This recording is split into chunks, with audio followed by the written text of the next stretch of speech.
Hey guys, तो miss Marvel का first episode release हो चुका है और ये बहुत ही फन एपिसोड था। हम फर्स्ट एपिसोड में ही कमाला खान को अपने पावर्स यूज करते हुए देखते हैं, लेकिन उसके ये पावर्स आए कहां से। और एपिसोड 1 के मिड क्रेडिट सीन में हम डिपार्टमेंट ऑफ डैमेज कंट्रोल के एजेंट क्लेरी को दोबारा देखते हैं स्पाइडरमैन नो वे होम के बाद। तो आखिर उनका क्या रोल होने वाला है यहाँ पे, स्पेशली सेकेंड एपिसोड में। इस वीडियो में हम इसी एपिसोड 2 के बारे में डिस्कस करेंगे। शुरू करने से पहले एक पोटेंशियल स्पॉइलर वार्निंग रहेगी एपिसोड 2 के लिए, और अगर आप इस चैनल पर नए हो तो सब्सक्राइब जरूर कर लेना सो दैट आपको हमारे लेटेस्ट वीडियोस की अपडेट रेगुलरली मिल सके। So without wasting any further time, let's get started.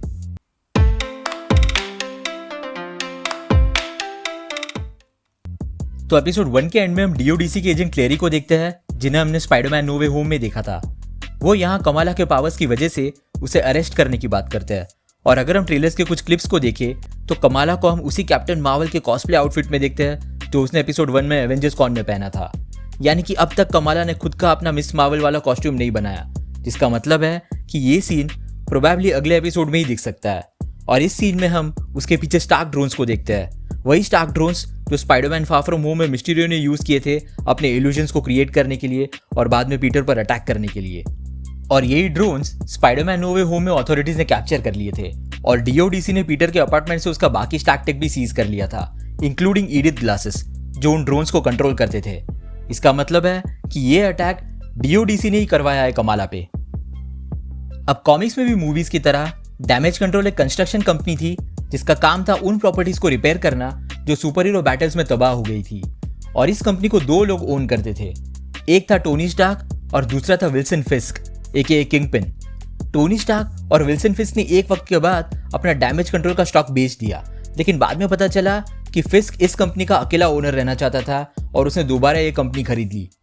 अब ऑब्वियसली टोनी स्टार्क नहीं है 616 एमसीयू में, लेकिन हॉकाई सीरीज में इतना तो कंफर्म हो गया कि विल्सन फिस्क भी एग्जिस्ट करता है इस यूनिवर्स में। और भले ही उस सीरीज के एंड में ऐसा दिखाया गया हो कि विल्सन फिस्क मर चुका है, बट मुझे नहीं लगता इतने लार्जर देन लाइफ कैरेक्टर को बस 2 एपिसोड्स के लिए लाया गया एमसीयू में, स्पेशली इतना बड़ा फैन फेवरेट कैरेक्टर। जिस किसी ने भी डेयरडेविल सीरीज देखी है उसे पता होगा कि विल्सन फिस्क किस तरह सिस्टम से जुड़ा हुआ है। ना सिर्फ उसके पास इलीगल गैंग्स है, लेकिन पुलिस, FBI, लॉयर्स, जज ये सभी उसके लिए काम करते रहे। तो काफी चांसेस है कि डीओडीसी शायद फिस्क चला रहा है यहाँ पर, या फिर उसके कुछ लोग डीओडीसी में काम करते हैं जैसे कि एजेंट क्लेरी और उसकी टीम। अब फिस्क को कमाला के पावर्स क्यों चाहिए ये देखना इंटरेस्टिंग होगा। हो सकता है कि वो अपनी खुद की सुपर विलेंस की एक टीम बना रहा हो, जैसे उसने स्पाइडरमैन दी एनिमेटेड सीरीज में किया था सिनिस्टर 6 को लेके। और कमाला का ये ब्रेसलेट इस केस में फिस्क के लिए एक इंपॉर्टेंट एसेट साबित हो सकता है, स्पेशली उसके अपने क्राइम्स को एग्जीक्यूट करने में। दूसरी पॉसिबिलिटी ये हो सकती है कि डीओडीसी में एजेंट क्लेरी और उसकी टीम दरअसल इविल स्क्रल्स की एक टीम है, क्योंकि एजेंट क्लेरी को निक फ्यूरी की एक्चुअल लोकेशन के बारे में भी पता था और ये बात सिर्फ टेलोस और उसके बाकी साथियों को पता थी, जिसका मतलब है कि टेलोस के ग्रुप में से कोई तो है जो उन्हें बिट्रे कर रहा है और ये इन्फॉर्मेशन दूसरे स्क्रल्स को बता रहा है। इनफैक्ट हम ट्रेलर में एक लेडी को कमाला के साथ लड़ते हुए भी देखते हैं और उसका अटायर डेफिनेटली उसके एक्शन से मैच नहीं करता। और हम ऑलरेडी जानते हैं कि सीक्रेट इन्वेजन सीरीज में इविल स्क्रल्स भी हमें देखने मिलेंगे जो हमारे सोसाइटी में बहुत डीपली इन्फिल्ट्रेट कर चुके हैं। तो प्रोबेबली ये लेडी उन्हीं इविल स्क्रल्स के ग्रुप का हिस्सा हो सकती है।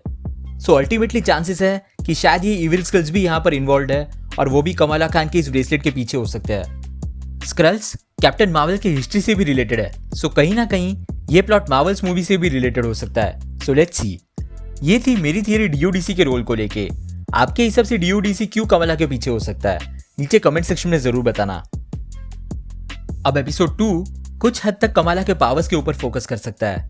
हम एक क्लिप में उसे देख सकते हैं अपने पावर्स को एक्सप्लोर करते हुए और ब्रूनो को उसके ब्रेसलेट के बारे में समझते हुए।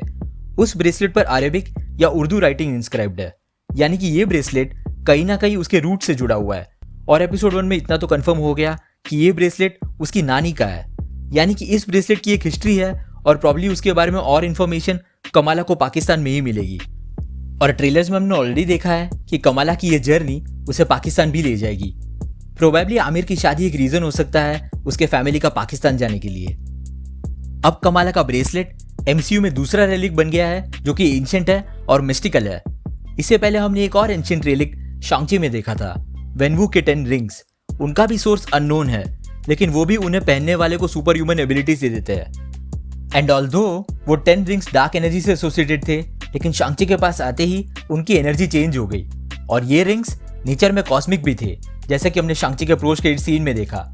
वो रिंग्स किसी को तो सिग्नल भेज रहे थे आउटर स्पेस में। सिमिलरली ये ब्रेसलेट भी एक तरह से कॉस्मिक है और क्या पता शायद इस ब्रेसलेट के एक्टिवेट होने पर भी किसी को सिग्नल जाता होगा। लेकिन इस ब्रेसलेट को पहनने से कमाला को सिर्फ ये पावर्स ही नहीं मिले, उसके साथ साथ वो स्प्लिट सेकंड के लिए एक दूसरे डिमेंशन में पहुंच गई थी। अगर हम क्लोजली देखें तो यहाँ पर काफी सारे लोग एक डायरेक्शन में चलते हुए दिख रहे हैं और उनके पीछे कुछ लोग थोड़े हाइट पर भी दिख रहे हैं। अगर हम थोड़ा और क्लोजली देखें तो पीछे खड़े लोग जिस चीज पर खड़े हैं वो एक तरह की ट्रेन लग रही है, जहां ये दोनों ट्रेन के कोचेस है। और हम जानते हैं कि ये ब्रेसलेट उसकी नानी का है जो कि पाकिस्तान से आया है। अब इतने सारे लोग और वो भी ट्रेन के साथ एक डायरेक्शन में आगे बढ़ते हुए, वो भी पाकिस्तान की हिस्ट्री से रिलेटेड, ये डेफिनेटली एक बड़ी इवेंट की तरफ इशारा करते हैं। हिस्ट्री में ऐसी इवेंट इंडिया के 1947 के पार्टीशन के वक्त हुई थी, जहां बहुत बड़ा माइग्रेशन हुआ था दोनों कंट्रीज के बीच में। और इन फोटोज से ये इवेंट काफी सिमिलर भी लग रही है।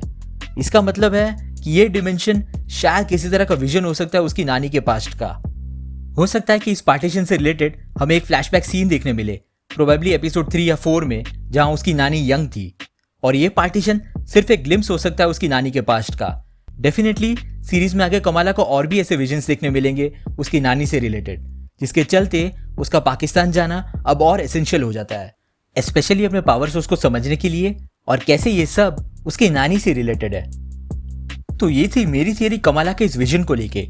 आपके क्या थॉट्स है स्प्लिट सेकंड वाले सीन के बारे में? अपनी थियरीज नीचे कमेंट सेक्शन में जरूर बताना। अगर आपको वीडियो पसंद आया हो तो उसे लाइक जरूर कर देना, और अगर आप इस चैनल पर नए हो तो सब्सक्राइब करना मत भूलना। हम रेगुलरली ऐसे वीडियोस पब्लिश करते हैं। हमारे रिसेंट वीडियोस को देखने के लिए यहाँ पे क्लिक करें। Thank you so much for watching guys. Stay safe.